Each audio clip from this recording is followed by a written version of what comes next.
Cabinet నిర్ణయాల్ని Telangana మంత్రులు వివరిస్తున్నారు. అలా చూద్దాం. పడేటువంటి భారాన్ని కూడా లెక్కలు కట్టి ప్రస్తుతానికి 2 డిఏలు ఉద్యోగ సంఘాలకి ఉద్యోగస్తులకు ఇవ్వాలని, 1 డిఏ ఇప్పుడు వెంటనే చెల్లించాలని, అట్లాగే ఇంకొక డిఏ ఒక 6 నెలల తర్వాత చేపట్టాలని నిర్ణయం చేయటం జరిగింది. 1 డిఏ ఇప్పుడు, ఇంకొక డిఏ ఒక 6 నెలల తర్వాత. ఇది అత్యంత ప్రధానమైనటువంటి అంశం ఉద్యోగస్తులకు సంబంధించినంత వరకు. అట్లాగే ఆర్థికంగా రాష్ట్ర ప్రభుత్వం పైన, ఖజానా పైన పడేటువంటి భారాలు సంబంధించినటువంటి అంశాలు, ప్రధానమైనటువంటి అంశాలు కూడా వారికి ఉపయోగకరంగా ఉండేటట్టుగా కొన్ని నిర్ణయాలు చేయటం జరిగింది. దాంట్లో హెల్త్ కార్డ్స్ సంబంధించి ఒక ప్రధానమైనటువంటి అంశం. హెల్త్ కార్డు సంబంధించి వారు ప్రత్యేకంగా ఉద్యోగస్తులతో కానీ నాతో కానీ మాట్లాడినప్పుడు ప్రతి ఉద్యోగి 500 రూపాయల లెక్క కాంట్రిబ్యూట్ చేస్తూ సంవత్సరానికి వారు పోవేసినటువంటి అమౌంట్కి సమానంగా ఈక్వలెంట్ అమౌంట్ని రాష్ట్ర ప్రభుత్వం నుంచి కూడా కాంట్రిబ్యూట్ చేసి దాన్ని ఒక ట్రస్ట్ రూపేణా ఏర్పాటు చేసి ఆ ట్రస్ట్కి సంబంధించి రాష్ట్ర ప్రభుత్వ ప్రధాన కార్యదర్శి స్థాయితో ట్రస్ట్ చైర్మన్గా, అధికారులకు సంబంధించి కొద్దిమంది, ఉద్యోగాలకు సంబంధించినటువంటి వాళ్ళతో కూడా కొద్దిమందిని కలిపి ఒక ట్రస్ట్ని ఏర్పాటు చేసి ఎటువంటి ఆరోగ్యపరమైనటువంటి అంశాలు తలెత్తినా వాళ్ళకి ఈ ట్రస్ట్ ద్వారా వెసులుబాటు కల్పించేటువంటి నిర్ణయాన్ని చేయటం జరిగింది. ఉద్యోగస్తుల కోరికని సంపూర్ణంగా అంగీకరించి దీన్ని కేబినెట్ ఆమోదించింది. అలాగే ప్రధానంగా వారసత్వంగా, అంటే గత ప్రభుత్వం పెట్టిపోయినటువంటి పెండింగ్ బిల్లులు సంబంధించి కూడా,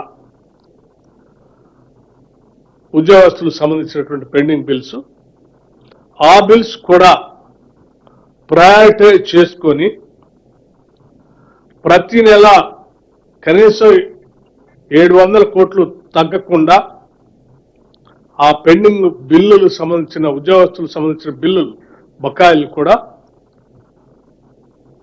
నెలల వారీగా క్లియర్ చేస్తూ ప్రయారిటైజ్ చేయాలని కూడా నిర్ణయం చేయడం జరిగింది. అలాగే ఇంకా కొన్ని అంశాలు కూడా, ఉదాహరణకి 12.5% సంబంధించి ఉద్యోగస్తులు కోటా సెక్రటేరియట్ లో ఉండాలని వారు కోరారు, మిగతా ఉద్యోగస్తులకు సంబంధించి. దాన్ని కూడా కేబినెట్ ఆమోదించింది. అట్లాగే మెడికల్ ఇన్వాలిడేషన్ కమిటీ కూడా కావాలని అడిగారు డిస్ట్రిక్ట్ లెవెల్లో, దాన్ని కూడా ఆమోదించడం జరిగింది. అట్లాగే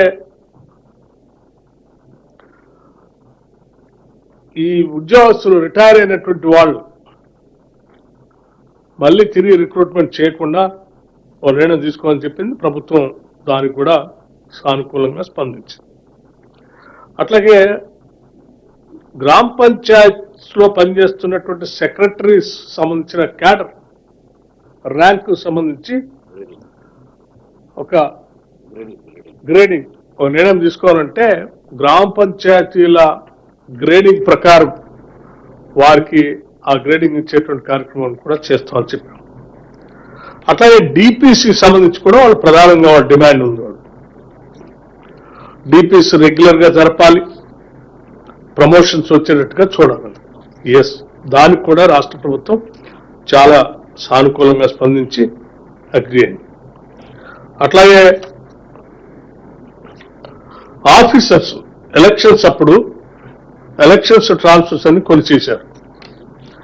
ఆ ఎలక్షన్స్ టైంలో చేసిన ట్రాన్స్ఫర్స్ ని మళ్ళీ తిరిగి బ్యాక్ తీసుకురావాలని ఒక కోరారు, డిమాండ్ పెట్టారు. దానికి కూడా రాష్ట్ర ప్రభుత్వం అంగీకరించింది. అట్లాగే కంపాషనేట్ అపాయింట్మెంట్స్ జిల్లా పరిషత్ సంబంధించి పెండింగ్ ఉన్నటువంటి వాటిని కూడా క్లియర్ చేయాలని అడిగారు. కేబినెట్ దానికి కూడా ఒప్పుకుంది. ఒక డైరెక్టరేట్, నర్సింగ్ డైరెక్టరేట్ కూడా కావాలని అడిగారు. దానికి కూడా ప్రభుత్వం అంగీకరించింది. ఇలా అనేక రకాలైనటువంటి అంశాలు, ఉదాహరణకి అంగన్వాడీ వర్కర్స్ సంబంధించి, టీచర్స్ సంబంధించి రిటైర్మెంట్ బెనిఫిట్స్ ని ఒక 2 లక్షల దాకా పెంచవచ్చు చెప్పారు. దానికి కూడా ప్రభుత్వం సానుకూలంగా స్పందించి ముందుకు పోతా ఉంది. లేకపోతే rentals, pending rentals, hired vehicles, ఉద్యోగస్తులు పనిచేసే క్రమంలో హైర్ చేసినటువంటి వెహికల్స్ సంబంధించిన బిల్స్ పెండింగ్ ఉన్నాయి. వాటిని వెంటనే క్లియర్ చేయాలని అడిగారు. వాటిని కూడా క్లియర్ చేయడమే కాకుండా దాని రేట్ ఫిక్సేషన్ కూడా కొంత పెంచమని అడిగారు. దాన్ని కూడా సానుకూలంగా స్పందించి ఆ రేట్ కూడా ఫిక్స్ చేస్తా ఉన్నారు. ఇట్లా అనేక అంశాలు రాష్ట్ర ప్రభుత్వానికి సంబంధించి 317 జీవో సంబంధించి కూడా ఎగ్జామిన్ చేస్తా ఉన్నారు. ఇంకా చాలా అంశాలు ఉన్నాయి. ఇట్లా ఎగ్జామిన్ చేస్తామని కొన్ని అనుకూలంగా ఆల్రెడీ నిర్ణయం తీసుకునే నేను కొన్ని ప్రకటించాను మీకు. ప్రధానమైనటువంటి అంశాలు డిఏకి సంబంధించి, హెల్త్ కార్డ్ సంబంధించి, పెండింగ్ బిల్స్ గురించి, అట్లాగే డిపిసి ప్రమోషన్స్ గురించి, ఇవన్నీ వాటన్నిటిని కూడా సానుకూలంగా ఉద్యోగస్తులకి అనుకూలంగా ఈరోజు కేబినెట్ సుదీర్ఘంగా చర్చించి నిర్ణయం చేయడం జరిగింది. నేను ముఖ్యమంత్రి రేవంత్ రెడ్డి గారికి, అట్లాగే కేబినెట్ సహచర మంత్రులందరికీ కూడా ఉద్యోగస్తుల సమస్యలపైన నియమించినటువంటి కేబినెట్ సబ్ కమిటీ చైర్మన్ గా వీరి సమస్యలు విన్నాను. ఈ సమస్యలన్నీ కేబినెట్ దృష్టికి తీసుకొచ్చాను. వారందరూ కూడా చాలా మంచి మనసుతో, పెద్ద మనసుతో వాటన్నిటిని అర్థం చేసుకొని ఈ సమస్యలన్నింటినీ కూడా కేబినెట్ ఈరోజు సంపూర్ణంగా ఆమోదించేందుకు ఉద్యోగస్తుల తరఫున కూడా నేను కేబినెట్ కూడా ధన్యవాదాలు తెలియజేస్తా ఉన్నాను. Thank you.